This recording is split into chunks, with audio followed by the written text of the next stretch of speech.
Hey, so in this video, I'm going to show you 10 different side hustles that you can get started with in 2019 to make some extra cash. And this isn't going to be that typical video that you see people talking about swag bucks and online surveys and babysitting for extra money. Those are all very common strategies for making extra money and doing those side hustles. But I think you're going to find some value in this video. You're not going to hear of some of these ever anywhere else because I probably only myself was doing some of these when I was younger, but they were great ways to make an extra $100 a day or more in some cases for some of these different strategies. So if you're new here to the channel, make sure you drop a like, subscribe to the channel if you haven't done so already. We help people make more money, save more money, and build a better financial future for themselves. And we're not selling online courses here. This is totally free information.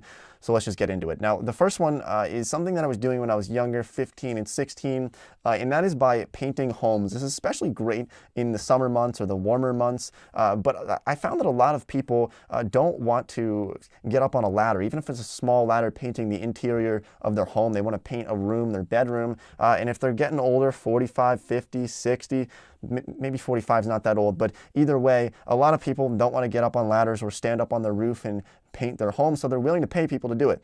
You can take advantage of that, do this on the weekends, do this as a side hustle. I was getting a lot of people through my church who I would paint their homes for them, the inside of their homes, and make a decent amount of money. The way to do this, you just charge upfront for the cost of the paint and then charge them an hourly rate on top of that. So I was charging $20 an hour for myself to do this. You can set your own rate. I would not shortchange yourself. Make sure you set it at a decent rate. A lot of people are willing to pay for this service. The next one is for people who maybe don't want to get so hands-on. They want to do something from their home, and you could consider helping people creating resumes. Now, this is especially profitable in college campuses. On college campuses, you can post your advertisements to those college bulletins that you see outside of classrooms and outside of common areas. But if you think about the investment behind this, a lot of people are willing to pay $50 or $100 or more for somebody to help them create a resume. Now, there's a lot of terrible resumes out there.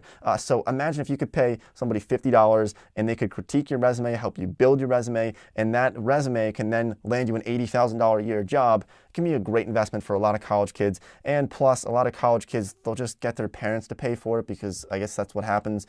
So you can make a decent amount of money from this by helping people create those resumes, critiquing those resumes. You can advertise it to those college campuses or on Craigslist. I see some advertisements for that on Craigslist, or even through something like Upwork or Fiverr. But it's a great way to make some money by just working on your computer.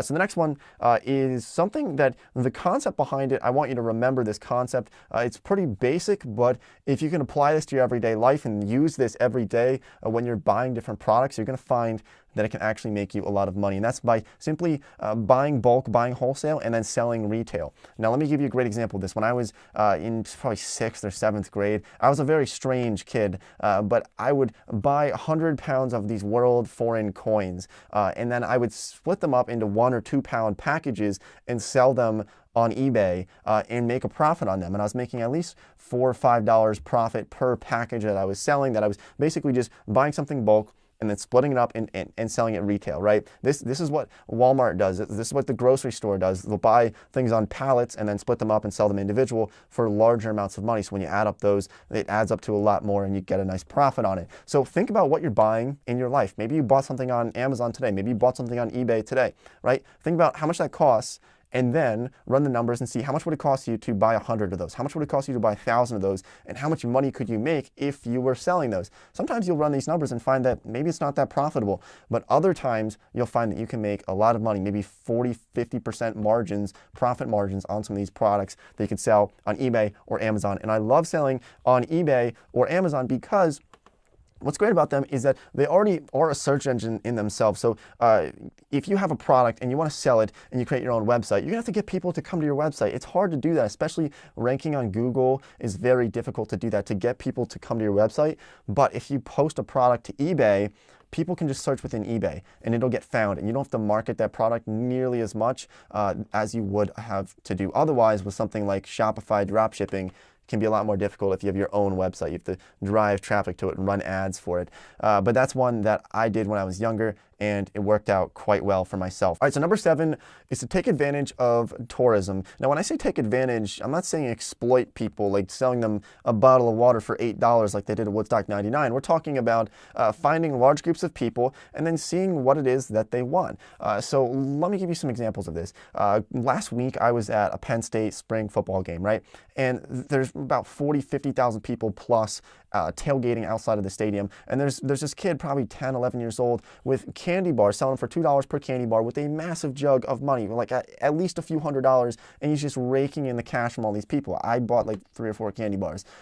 But he was seeing that, look, a lot of people are hungry. He can make a lot of money off of this. Now, the legalities of this, you want to be careful. You don't want to do something that you're not allowed to do. If you're not allowed to sell something in that particular area, you probably shouldn't. But you want to find large crowds of people and see what they want. If it's really hot out and people are on the beach and they want some ice cream, it just works out perfectly if you're selling ice cream. So find what people want. If it's super cold out and you're selling really warm hats, you can make a lot of money off of that. Supply and demand, large crowds of people. But like I said, make sure that you're allowed to do it in your municipality or your city. You don't want to be doing something that's not allowed. So be careful on that. Make sure you're doing only legal things. Now, another one that I want to bring to your attention here is something that you could do while laying in bed, right, or lying in bed. And it can be a little bit more difficult to build up over time, but once you build this up, I know people who are making $5,000, $10,000 or more per month by doing this, and that's by running your own Instagram niche pages, right? So I'll give you some examples here. Ryan Scribner has a page that's at least over 250,000 followers now. It's called Investing Simple. And he makes, I don't know the exact numbers on it, and I probably shouldn't tell you the exact numbers anyway if I did, but he's making at least a couple $1,000s per month from this Instagram page by selling products to people. I know some other people who have pages that they started back in September that have over 50, 60, 70,000 followers on Instagram. And what's great about this is that really having influence can almost directly correlate with making money. It really can, because if you have a lot of eyes on something like your Instagram page, you can find ways to sell them different products. You can find ways to make money through affiliate marketing. I don't really sell products on this channel. I don't have any online courses that I sell, but you know, building an audience can really help make money in the future. Maybe that's farther down the road, but it's something that takes patience. But if you can really be patient about it and build that following up over a long time, you can find yourself making some nice cash on the side as a side hustle. You could be taking a dump and posting on Instagram for your Instagram page and doing quite well. Now, the next one, it's not online surveys, but it is taking part in research studies, especially through something like your local university. Now, I used to do this in college, my freshman year of college, take part in some of these studies, and sometimes you'll find yourself doing some very strange things like drinking cranberry juice for 3 weeks while they take your blood pressure or something weird like that. Not that I did that one. I did, but I would also get paid $5 to eat burgers, and I would basically get a free lunch and get $5 from the food science department at Penn State. So if you can find your local university, great one to look for. You don't want to be careful on how much of a lab rat you become. You don't want to be like taking all these weird pills that they might be paying you to take. Be careful on that. Make sure you can draw the line in the sand. I wasn't taking weird pills, but some people do some of those more clinical research studies that you can get paid thousands of dollars for, but you might end up with some serious side effects. So be careful with that. Only do the ones that you're comfortable with doing. But like I said, universities are a great way to do this. Look at your local university's website. Somewhere there should be a tab somewhere if they're a research university that will have these opportunities, and some of them you can get paid a few $100s, even a few $1,000s to take part in some of these research studies. So not online surveys. Online surveys, you're going to make like 42 cents a day. Don't waste your time with that. So this next one is not so much of a side hustle, but more so of a job, but I still find it to be important to put on this list, and that is by becoming a bartender. Now, especially if you're good looking, if you're attractive, just become a bartender. You're going to make a lot of money by doing this. I have friends who will do this over the summer between years in college at the beach, Jersey Shore, and make a lot of money, a couple $100s per night on the really peak nights by bartending. It's not something you can just walk into. You're going to have to build up and kind of work your way up to become a bartender. But once you do that, you can make a nice amount of money by doing something that maybe the hours aren't perfect, but it could be part-time. I know people who do it part-time, or it could be a full-time job as well. I don't want to downplay play it. It's not really easy, but once you get into it, you can build up that skill and make money off of it. Okay, now the next one is by creating healthy dog treats or treats for different types of pets. People spend a lot of money on their animals, especially maybe if they don't have kids, and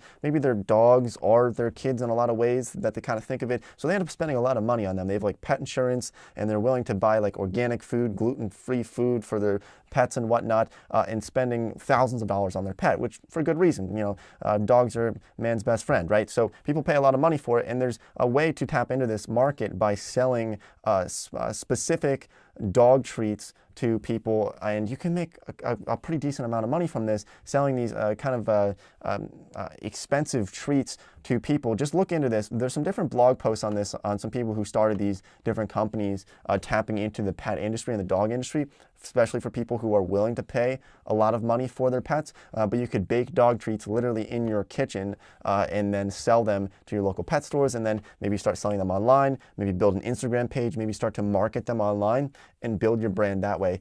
And I think it's just a great opportunity that I wanted to throw out there. The pet industry as a whole, look into it and think about some ways you can make money off of it. So the next one is one that you've, I'm sure, never heard of before. I was quite strange when I was younger, and in my middle school years of like 7th grade or whatnot, I started to sell mealworms. And the reason why I'm putting this on this list is not telling you to go out and start like breeding worms and selling them, because it was quite strange. But the idea here goes back to what I mentioned earlier, which is if you can find something that people are paying money for that's not really an industry that's very well tapped into, because maybe it's just strange, like selling mealworms to people who have like pet lizards and like iguanas and whatnot that eat those types of worms, but I would have thousands of them, and I would kind of like take out a scooper, pick up a bunch of worms, put them in a box, and ship them out.